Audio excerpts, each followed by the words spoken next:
اب دیکھیے جہاں تک ابن عربی کا تعلق ہے، ہمارے ہاں یہ دو اپوزٹ پولز ملتے ہیں بزرگوں میں.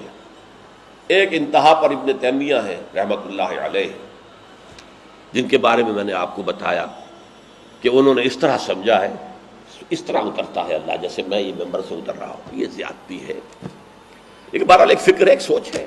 قرآن اور حدیث کے بہت بڑے عالم تھے، بہت بڑے عالم، بہت بڑے عالم. دوسری انتہا پر ابن عربی ہیں جن کا فلسفہ میں نے آپ کو بتایا. تمام صوفیاء ابن عربی کو شیخ اکبر کہتے ہیں، الشیخ الاکبر، اور صرف الشیخ کہیں گے، دی شیخ، تو اس سے مراد ابن عربی ہوگا. اور ابن تیمیہ انہیں کہتے ہیں زندیق، ملحد. یہ دو انتہائیں ہیں. ہمارے ہاں جو عام طور پر اہل حدیث حضرات ہیں وہ ابن تیمیہ کے فالوورز ہیں ان عقائد میں. ان کے ہاں تصور کیا ہے؟ اللہ تعالی ہر جگہ اگر ہے تو صفاتی اعتبار سے، ذاتی اعتبار سے نہیں. وہ تو اپنی جگہ عرش پر ہے، ساتویں آسمان کے اوپر عرش ہے، عرش کے اوپر کرسی ہے، کرسی پر وہ ہے. اب اس میں ایک طرح کی تجسیم بھی آ گئی، محدودیت بھی آ گئی. اس کائنات میں تو اللہ ہے ہی نہیں، تو پھر اللہ محدود ہو گیا نا، وہ تو کسی خاص جگہ پر ہو گیا نا. ایک تصور یہ ہے. اور عام آدمی یہ بھی سمجھے تو ٹھیک ہے، اسے یہ معلوم رہے کہ اللہ ہی رازق ہے، اللہ ہی خالق ہے، اللہ ہی مصیبت سے نجات دلانے والا ہے، اللہ ہی مشکل کشا ہے، اللہ ہی حاجت روا ہے، اللہ ہی، یہ بس اسے معلوم ہو، توحید مکمل ہو گئی. لیکن فلسفہ کچھ اور شے ہے، فلسفہ کچھ اور سوالات پیدا کرتا ہے. جیسے میں نے کہا ہے صفات ذات حق حق سے جدا یا عین ذات. اب یہ فلسفہ ہے. صفات باری تعالی اگر قدیم ہے صفات تو یہ غصہ، یہ تو قدیم نہیں ہو سکتا. غصہ تو کسی کام پر آیا، خوشی تو کسی کام پر ہوئی، یہ قدیم کیسے ہوگا؟ تو عین یا غیر، لا عین ولا غیر.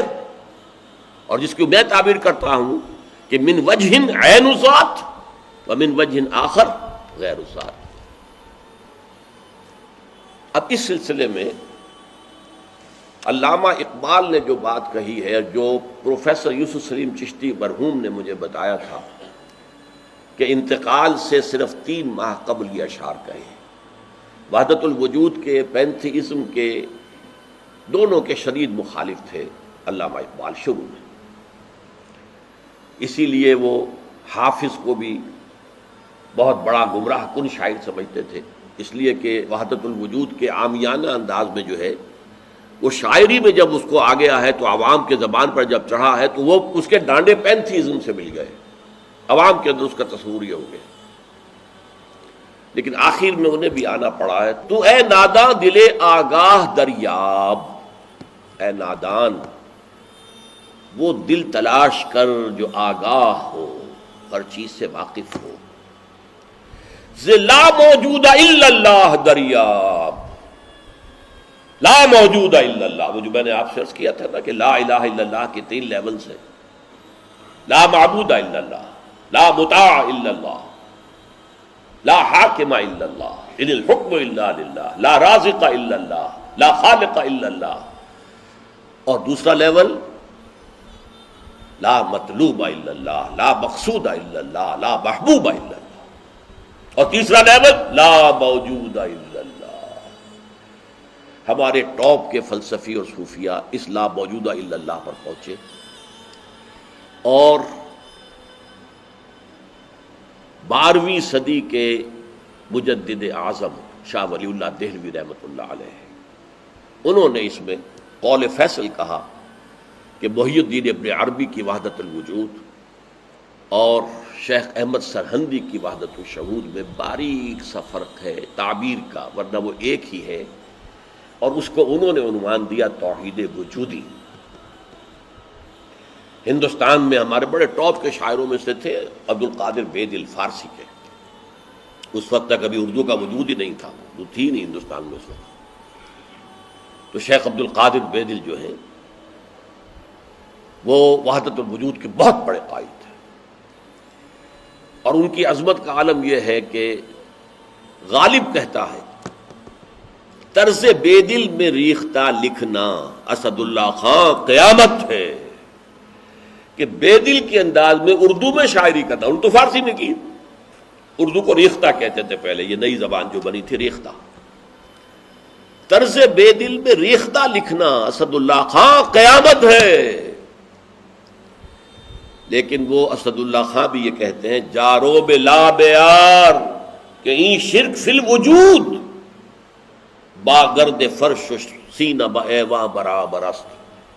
دیکھو اگر تمہارے سینے کے اندر شرک فی الوجود شامل ہے، یہ بھی ہے وہ بھی ہے یہ بھی ہے وہ بھی ہے، وجود متعدد ہے، خدا کا وجود علیحدہ ہے، ہمارا وجود علیحدہ ہے، تو یہ گرد کے مانند ہے جو تمہارے سینے کے ایوان پر جو تخت بچھا ہوا تھا اس کے اوپر گرد پڑ گئی ہے۔ اس گرد کو جاروب لا، لا موجود ہے الا اللہ، جاروب لا کی جھاڑو سے لا کر صاف کر دو،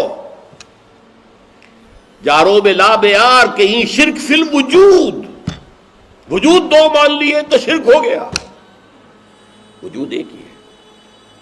البتہ جب تعین ہو گئی کسی شے کی وہ وجود مختلف ہے، ذات باری سے علیحدہ۔ بہرحال یہ مباحث ہیں اس آیت مبارکہ سے متعلق، اور میں نے آپ کے سامنے ساری بات رکھ دی۔ نہ میں کسی کا مبلغ ہوں، نہ یہ دینی مسئلہ ہے، یہ فلسفے کا مسئلہ ہے۔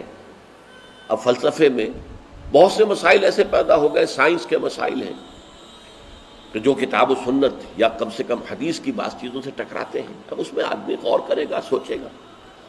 اسی طریقے سے یہ فلسفے کے مسائل ہیں جو ہمیشہ سے جن پر کام ہو رہا ہے، لیکن یہ دین جو ہے وہ شریعت اور طریقت کا نام ہے۔ حقیقت کو چھوڑ دو، حقیقت جو ہے بس ہے۔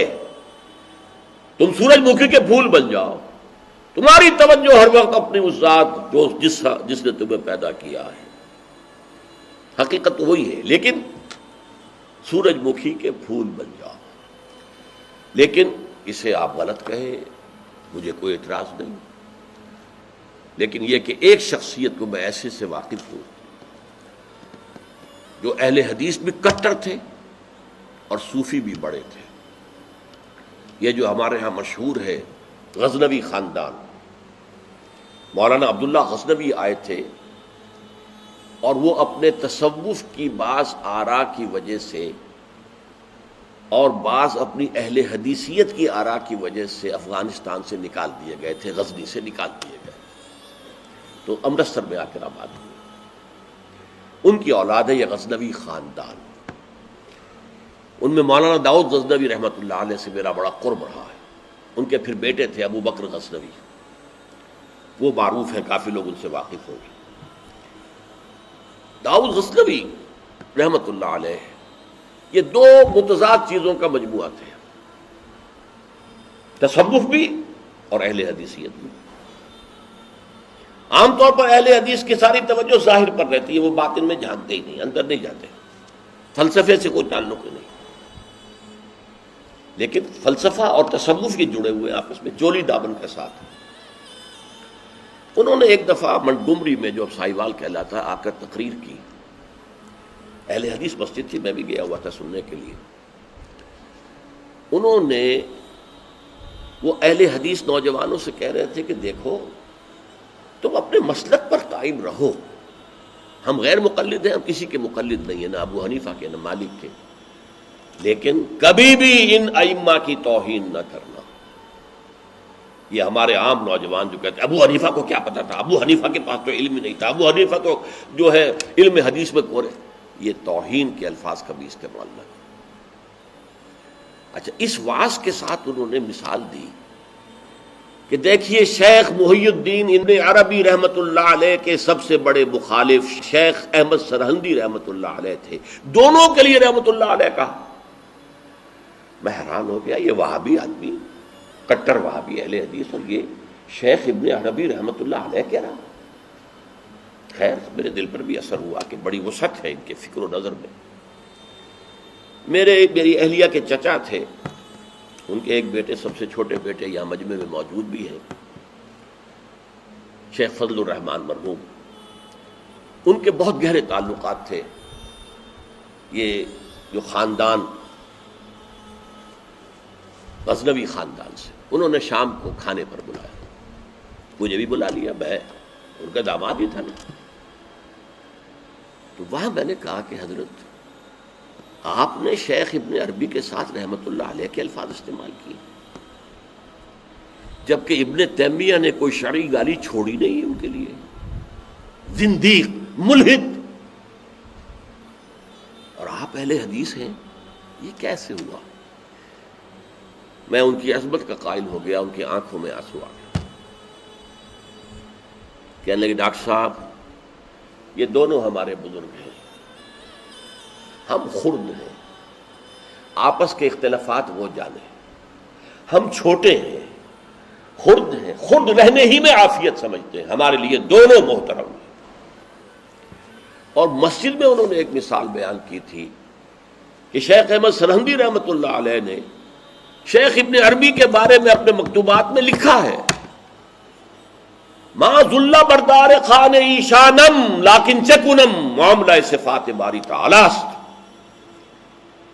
کہ ہم شیخ ابن عربی کے دسترخوان کے جھوٹے ٹکڑے کھانے والوں میں سے ہیں. کون کہہ رہا ہے؟ مجدد الفسانی کہہ رہا ہے.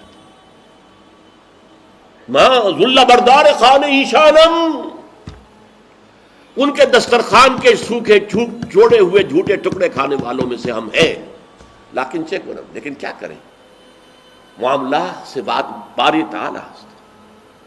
یہ باری تعالیٰ کی صفات کا معاملہ ہے، ہمیں اختلاف کرنا پڑ رہا ہے، اختلاف ہم کر رہے ہیں، لیکن ہم ان کے دسترخوان کے جھوٹے ٹکڑے کھانے والے. یہ کہہ رہے ہیں شیخ احمد سرہندی رحمۃ اللہ علیہ، جن کے بارے میں مشہور ہے کہ ابن عربی کا یا تو مخالف اول ابن تیمیہ رحمۃ اللہ علیہ، اور یا پھر مخالف دوم جس نے جوابی فلسفہ پیدا کیا، وہ شیخ احمد سرہندی رحمۃ اللہ علیہ. تو یہ ہے کہ ان چیزوں کے بارے میں اپنے سینوں کو وسعت دیجیے. آپ ابن عربی کی بات کو چھوڑ دیجیے، پھینک دیجیے، لیکن توہین نہ کیجیے، اس کو خام خواہ کفر سے تعبیر نہ کیجیے. یہ چیزیں جو ہیں، اور پھر ہمارے سارے صوفیہ جو اس کے قائل ہیں، پھر ان سے بدزنی ہو گئی.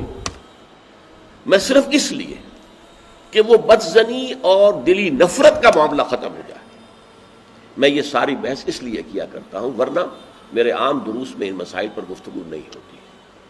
بڑے گہرے مسائل ہیں اور ان کا سمجھنا عام لوگوں کے لیے ممکن بھی نہیں ہے، بلکہ عام آدمی کے، یہ جس کو کہتے ہیں نا ہوشدار کے رہ بردب تیغست قدم را، ہوشیار رہ جاؤ، یہ تم جو چل رہے ہو یہ تلوار کی دھار کی طرح کا راستہ ہے، کاٹ کے رکھ دے گا تمہیں. جیسے ہم کہتے ہیں پل صراط جو ہے وہ بال سے زیادہ باریک ہوگا اور تلوار کی دھار سے زیادہ تیز ہوگا، جس پر سے گزرنا ہے قیامت میں. یہ کہاوت ہے.